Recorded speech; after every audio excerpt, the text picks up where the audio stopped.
The sirens wailed as 3 squad cars screeched into Marcus's driveway, red and blue lights painting his backyard pool in strobing colors of chaos.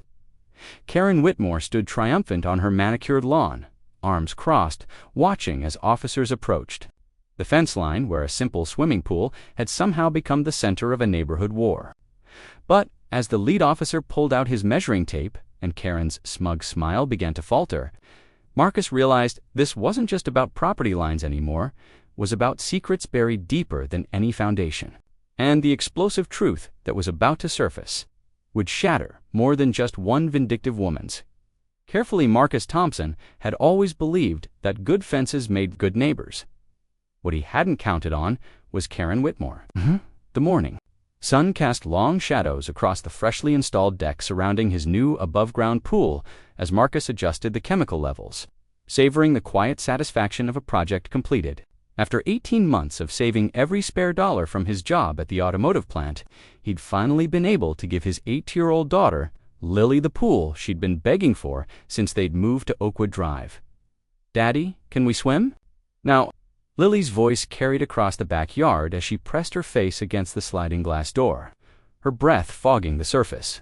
"Water needs to circulate for another hour, sweetheart," Marcus called back, checking his watch.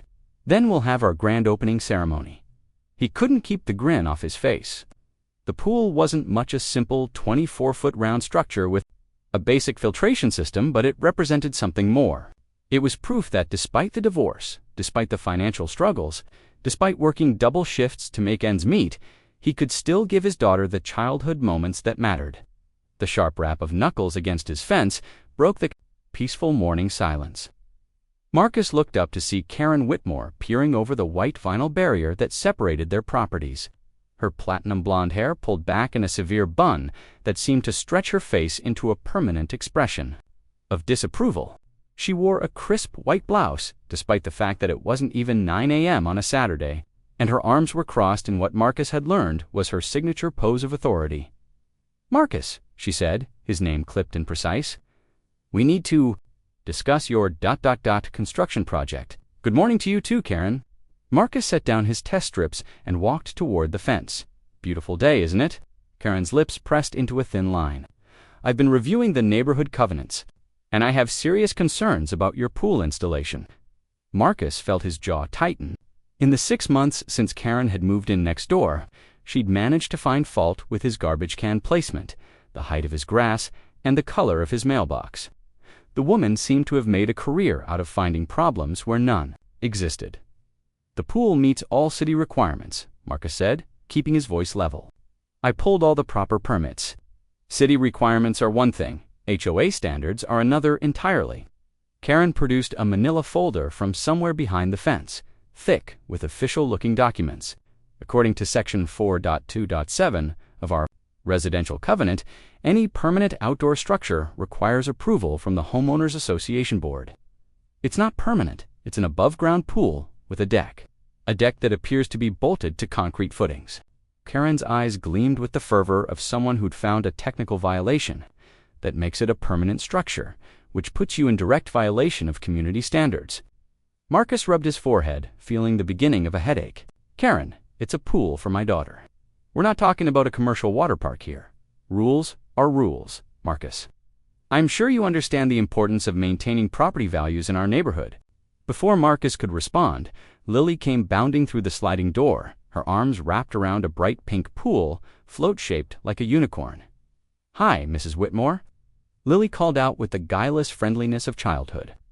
"Want to see my new pool? Daddy says we can have the first swim after lunch."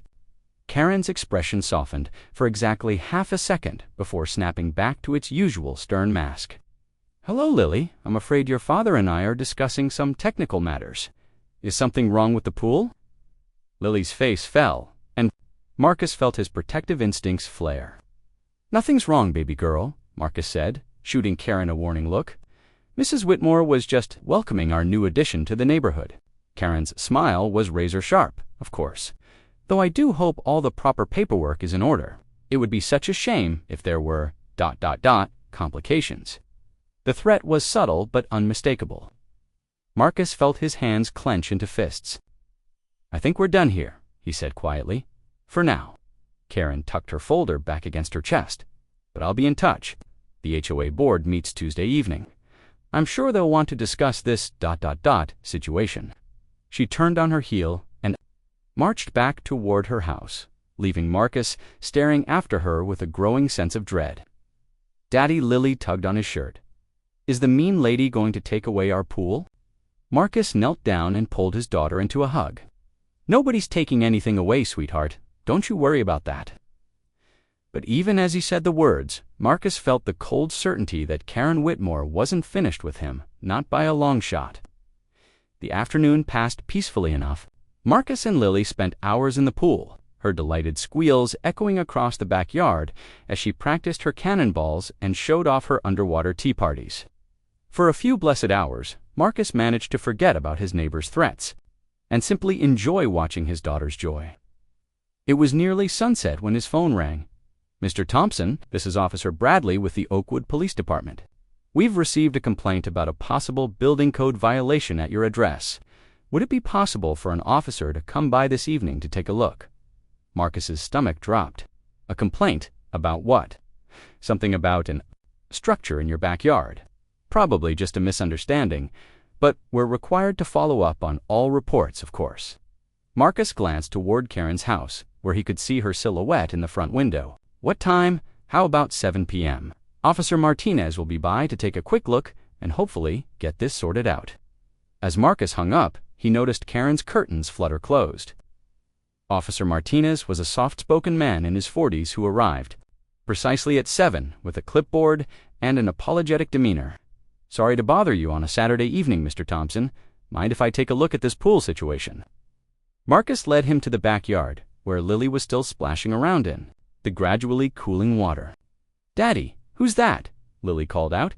This is Officer Martinez, sweetheart. He just needs to check something about our pool. Martinez walked the perimeter of the deck, taking notes and occasional measurements. Looks like a nice setup. Your daughter seems to love it. She does.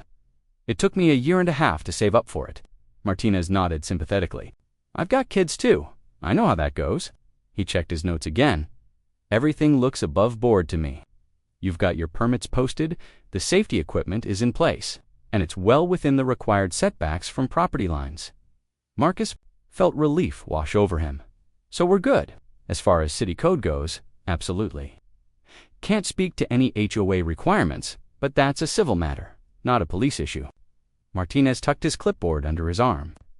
Between you and me, we get a lot of calls about pool installations this time of year, usually just neighbor disputes that get out of hand. After Martinez left, Marcus stood in his backyard watching Lily practice her backstroke in the pool's LED lighting. The evening air was warm and still, filled with the sound of crickets and his daughter's contented humming.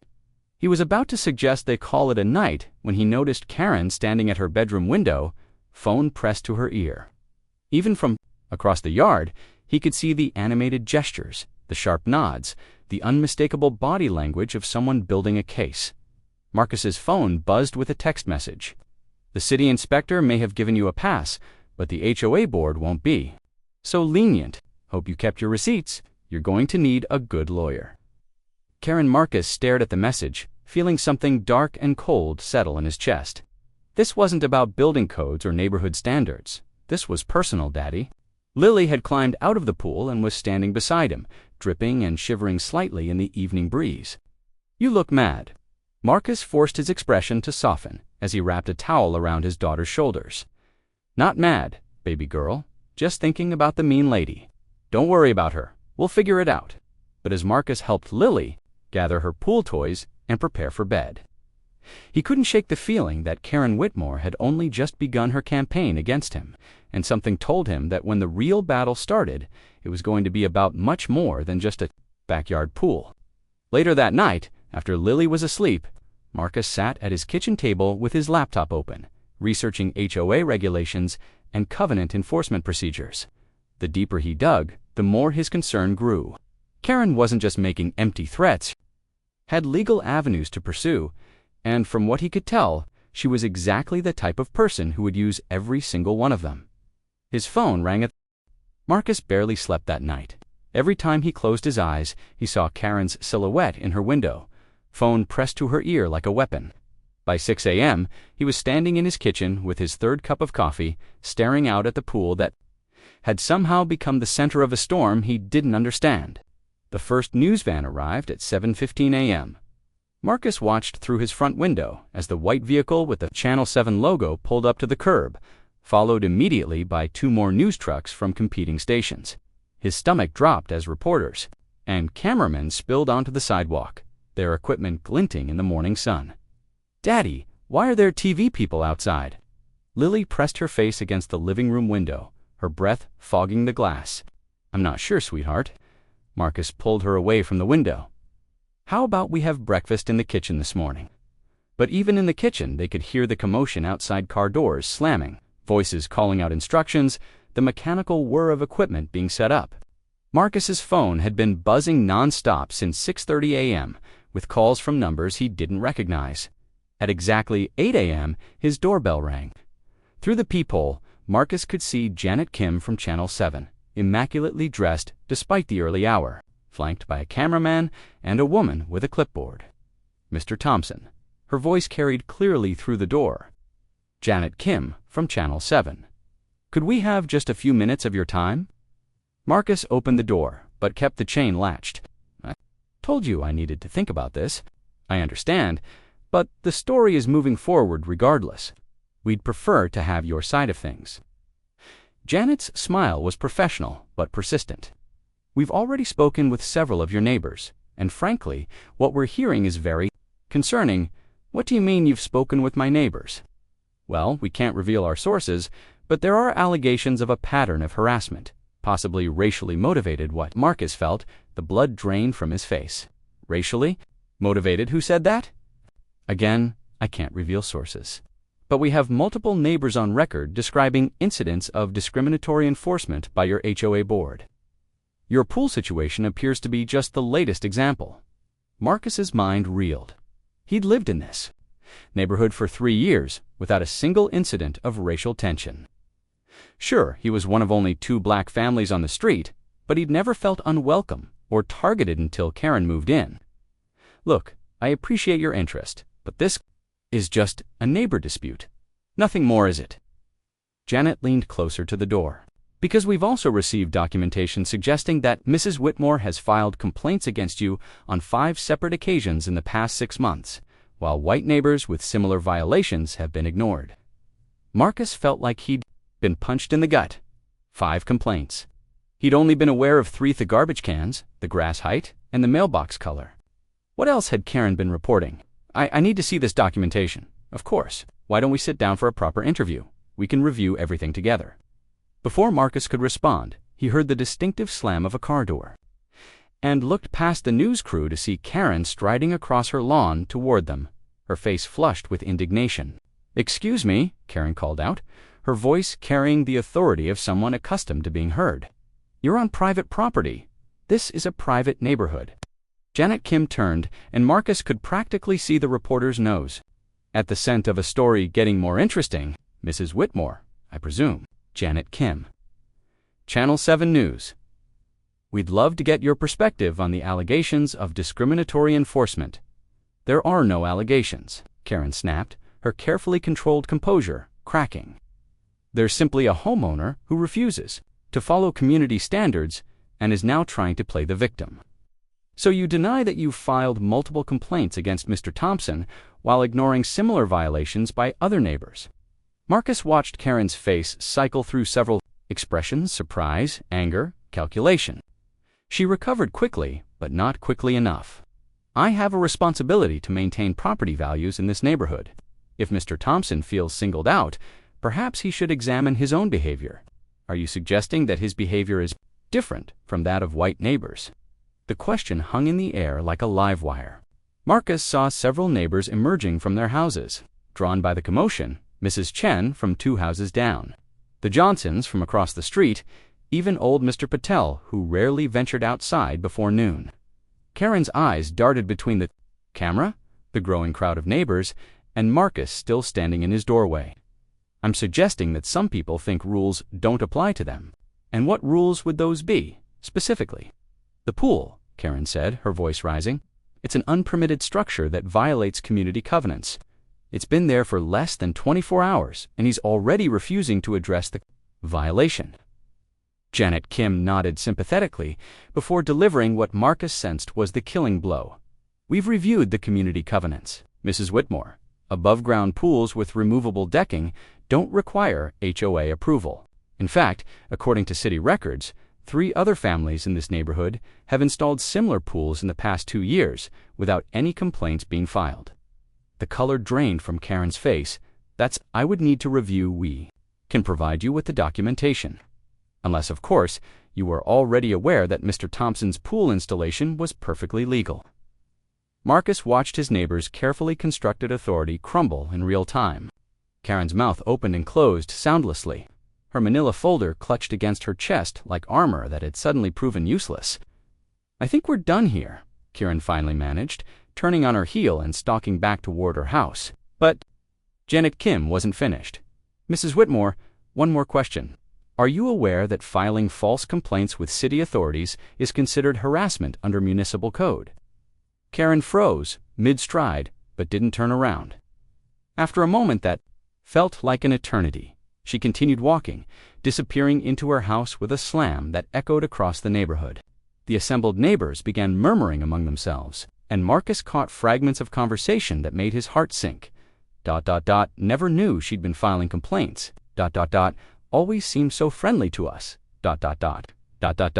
Makes you wonder what else she's been up to. Janet Kim turned back to Marcus, her professional smile firmly in place.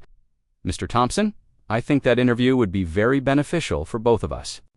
An hour later, Marcus found himself sitting in his living room across from Janet Kim while cameras rolled and Lily played quietly in her bedroom.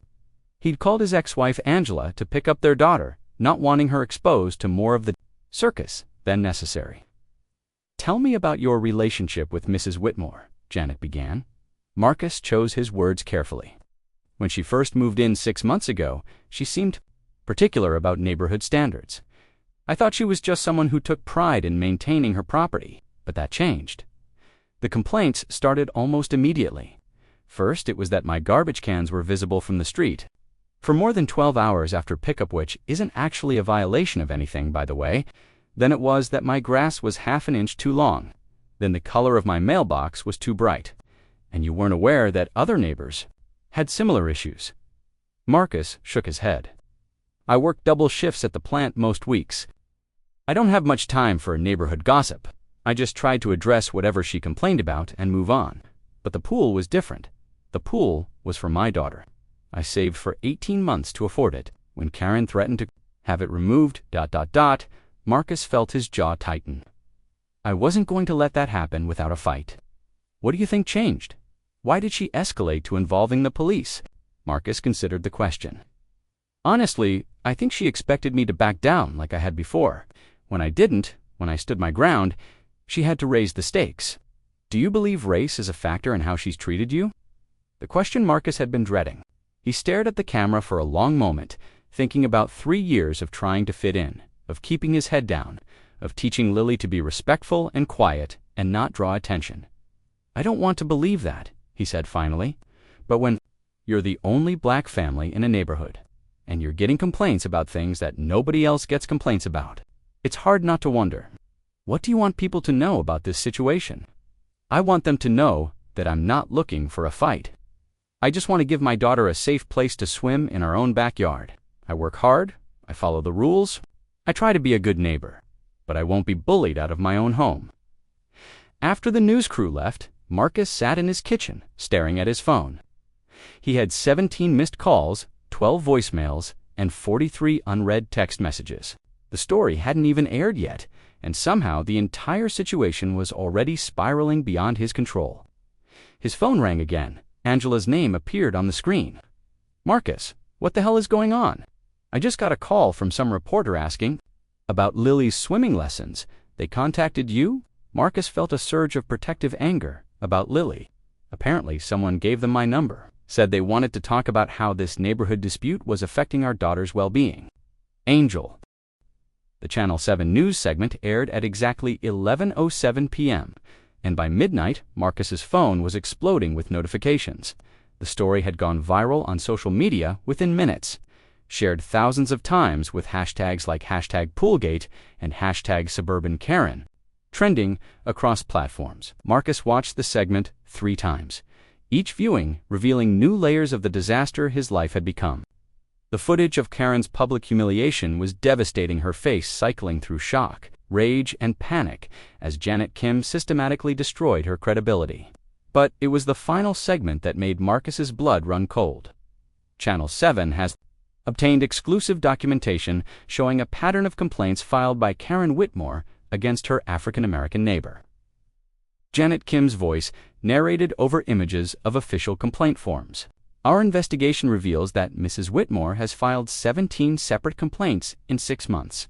While no complaints have been filed against white neighbors with similar or identical property violations, 17 complaints. Marcus sat in his darkened living room, staring at the screen in disbelief.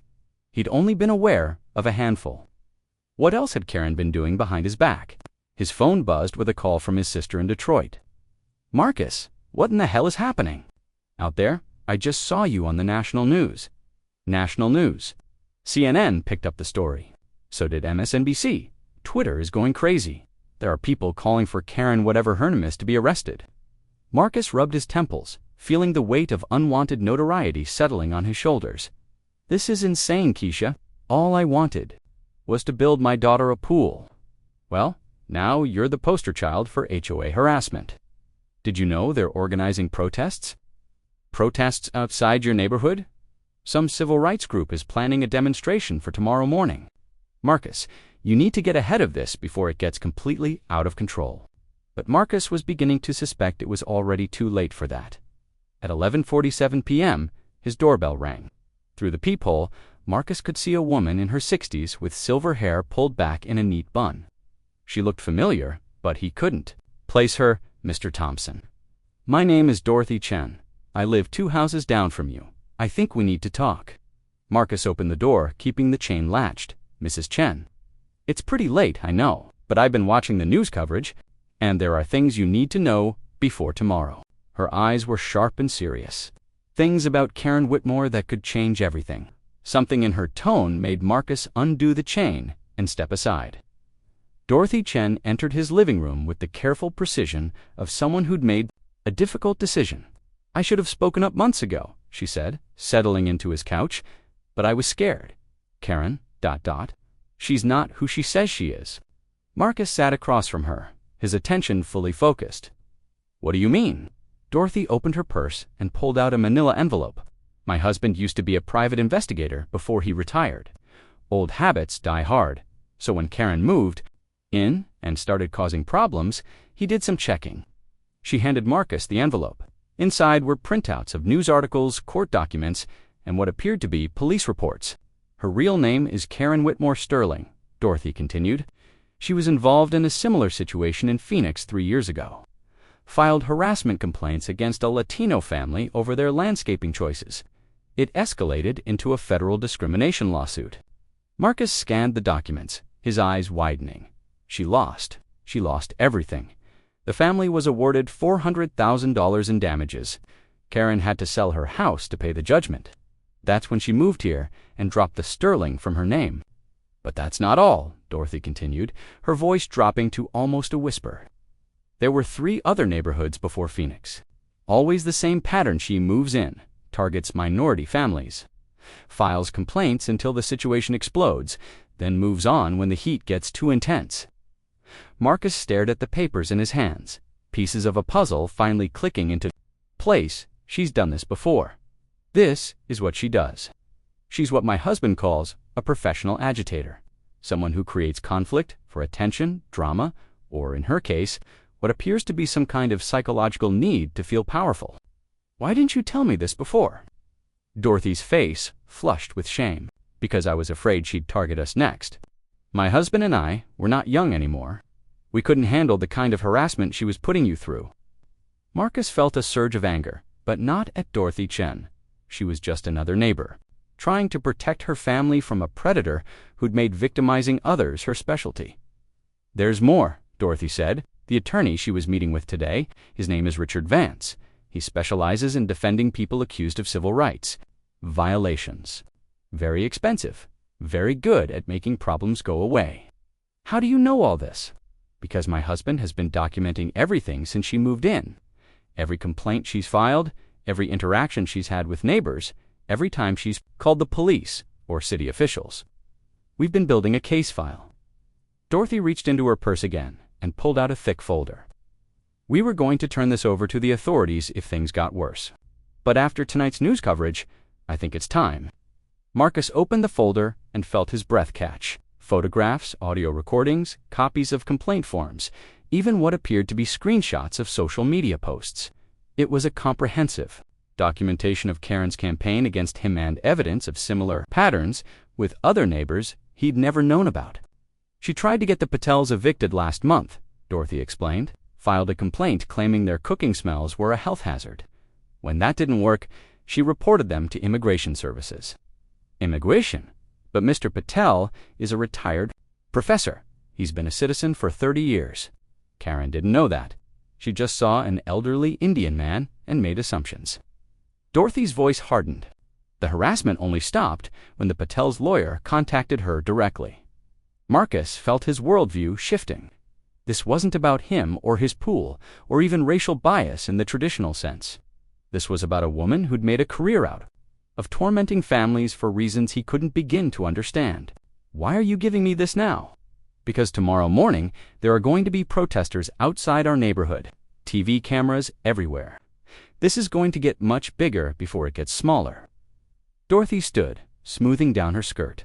Karen Whitmore has destroyed enough lives. It's time someone fought back with the truth. After Dorothy left, Marcus sat at his kitchen table until 3 a.m., reading through every document in the folder.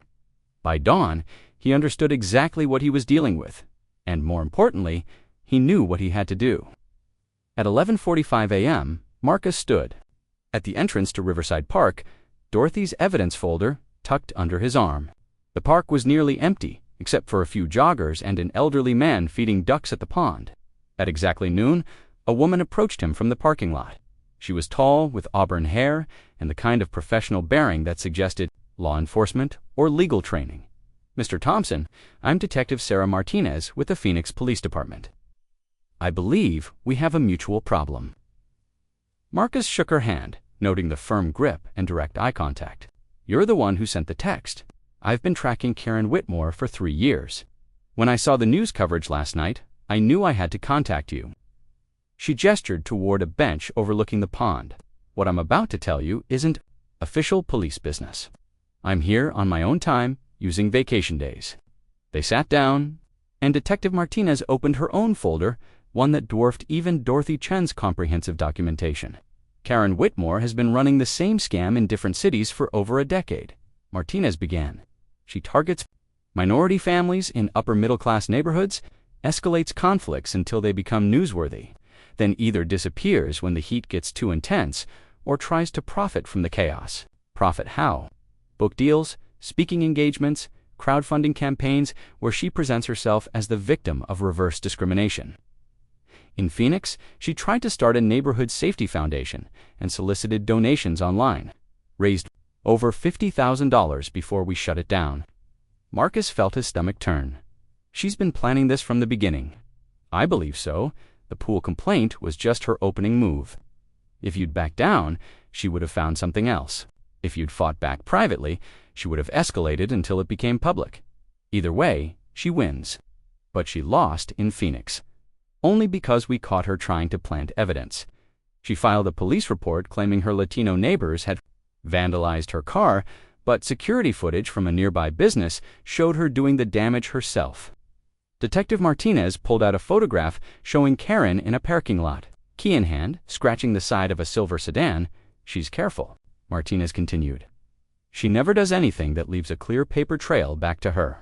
Always works through intermediaries, always has plausible deniability. But she's also arrogant. She thinks she's smarter than everyone else. So how do we stop her?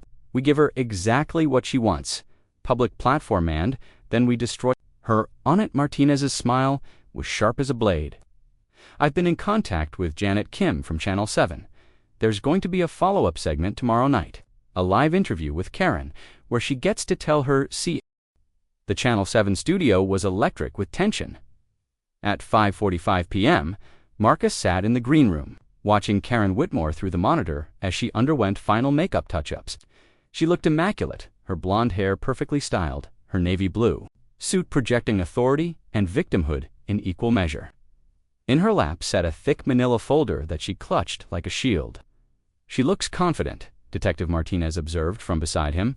She'd flown in that morning with 3 boxes of evidence and a determination that bordered on obsession. "She should be," Marcus replied, his own folder of evidence at his feet. "She's had 3 days to prepare her story." Janet Kim entered the green room, her expression grim. "I need to warn you, both Karen's attorney just delivered a legal document, claiming they have evidence of witness tampering and collusion. They're threatening to sue the station if we air any unsubstantiated allegations." Detective Martinez smiled coldly. "Let them try. Everything we have is documented, verified, and admissible in court." At exactly 6 p.m., Marcus found himself sitting across from Karen Whitmore in the studio, bright lights beating down on them like the heat of an interrogation room. Karen's transformation was remarkable. Gone was the bitter, vindictive woman who'd threatened him over their shared fence. In her place sat someone who projected wounded dignity and quiet strength. "Good evening, Janet," Kim began, looking directly into the camera. "Tonight, we continue our investigation into allegations of neighborhood harassment in the Oakwood Drive community. With us are Marcus Thompson, the homeowner at the center of the controversy, and Karen Whitmore, the neighbor who filed the original complaints." Karen's smile was perfect, warm but touched with sadness. "Thank you for giving me the opportunity to set the record straight, Janet. The past few days have been very difficult for me, Mrs. Whitmore. You've been accused of filing false complaints and engaging in a pattern of harassment against Mr. Thompson. How do you respond?" "I respond with deep concern about how this situation has been mischaracterized." Karen opened her folder with practiced precision. "I have documentation here that tells a very different story than the one that's been presented to the public." She pulled out what appeared to be a series of photographs. These were taken over the past 6 months, showing clear violations of neighborhood standards that I felt obligated to report. Marcus leaned forward to look at the photos, images of his garbage cans, his lawn, various angles of his property. But something was off. The timestamps on several photos didn't match his memory of when he'd addressed Karen's complaints. "Mrs. Whitmore," Janet continued, "our investigation found that other neighbors had similar violations that weren't reported. How do you explain that discrepancy?" "I can only report what I observe from my own property. If there were other violations I wasn't aware of, that's unfortunate. But it doesn't invalidate the legitimate concerns I raised about Mr. Thompson's property." Karen's performance was flawless, reasonable, measured, with just enough wounded dignity to make her sympathetic.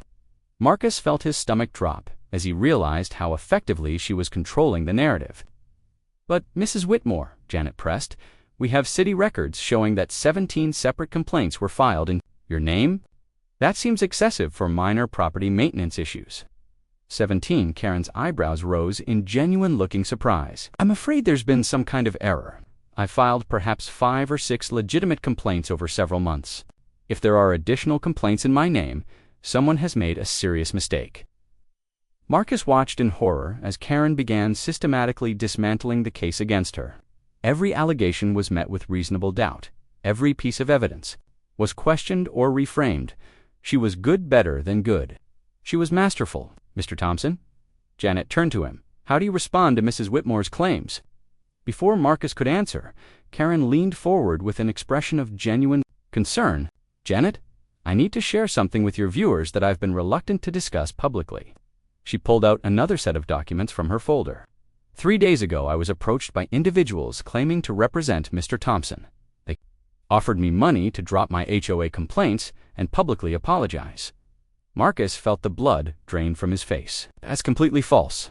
I never, when I refused," Karen continued, her voice breaking slightly, "I began receiving threatening phone calls, anonymous messages telling me to back off or else. I've reported these to the police." She handed Janet what appeared to be phone records and printed email messages. I believe Mr. Thompson and his supporters have been engaging in witness intimidation. To silence me, the studio fell silent, except for the hum of cameras. Marcus stared at the documents in Janet's hands, knowing they were fabricated but unable to prove it in real time. Mr. Thompson, Janet said carefully, do you have any knowledge of these alleged contact attempts or threats? Absolutely not, Marcus said, his voice stronger than he felt. I've never had anyone contact Mrs. Whitmore on my behalf, and I've certainly never threatened her. Karen's smile was sad and understanding. I imagine Mr. Thompson genuinely doesn't know what his supporters have been doing in his name, Marcus realized. With growing horror that Karen was winning, every piece of evidence they'd planned to use against her, she'd found a way to deflect or reframe. Worse, she'd come prepared with her own evidence that painted him as the aggressor. That's when Detective Martinez's voice crackled through his nearly invisible earpiece. Marcus, she's using the Phoenix playbook exactly. Ask her about Richard Vance. Mrs. Whitmore, Marcus said, his voice cutting through her continued explanation. I have a question about your attorney, Richard Vance. Karen's composed expression flickered for just a moment. I'm not sure what my legal representation has to do with Mr. Vance specializes in defending people accused of civil rights violations, doesn't he? Mr. Vance is a general practice attorney who actually, Marcus continued, feeling his confidence building, Mr. Vance was your attorney in Phoenix 3 years ago, when you were sued for harassment by the Morales family. The studio fell, dead silent. Karen's carefully controlled mask slipped completely, revealing something cold and calculating underneath. I don't know what you're talking about, she said, but her voice had lost its warm, reasonable tone. Janet Kim leaned forward, sensing blood in the water. Mrs. Whitmore, are you saying you've never lived in Phoenix? That's not relevant to the current situation. Detective Martinez, Marcus said clearly, loud enough for the studio microphones to pick up. I think now would be a good time. From the wings of the studio, Detective Martinez walked calmly onto the set, carrying a box of files. Karen's face went white as she recognized the woman who'd been pursuing her for 3 years. Mrs. Whitmore, Detective Martinez said, settling into an empty chair, or should I call you Mrs. Sterling? I have some documents here I think viewers might find interesting. Karen shot to her feet. This is entrapment. Detective Martinez, you're with the Phoenix Police Department. I am, and I've been investigating a pattern of harassment and fraud involving Mrs. Whitmore across multiple states over the past decade. Detective Martinez opened her box and pulled out a thick file. Mrs. Whitmore has lived in Seattle, Denver, Phoenix, and now here, leaving a trail of harassment, complaints, legal battles, and traumatized families in every location. She handed Janet a series of photographs, the same photos from Riverside Park showing Karen vandalizing her own car, plus dozens of others Marcus had never seen. In every case, the pattern is identical. Move into an upscale neighborhood, target minority families, escalate conflicts until they become public, then either flee when the heat gets too intense or attempt to profit from the chaos through crowdfunding and media appearances. Karen remained standing, her hands shaking as she clutched her folder. This is character assassination. These allegations are documented fact, Detective Martinez interrupted. Mrs. Whitmore, you're currently wanted in Phoenix on charges of filing false police reports, fraud, and harassment. The studio erupted in controlled chaos as Janet Kim attempted to maintain order while Karen Whitmore's world collapsed in real time on live television. The phone records and email threats you just presented, Detective Martinez continued relentlessly, were manufactured using the same techniques you employed in Phoenix. We have the metadata proving they were created yesterday using a VPN service you've used before. Karen's lawyer appeared at the edge of the studio, gesturing frantically, but Karen seemed frozen in place, staring at the evidence arrayed against her. Furthermore, Detective Martinez said, pulling out one final document. We have testimony from 4 families across 3 states describing identical harassment patterns. The Nakamura family in Seattle, the Williams family in Denver, the Morales family in Phoenix, and now the Thompson family here. She turned to look directly at Karen. You made one critical mistake this time, Mrs. Whitmore. You targeted a family in a community TA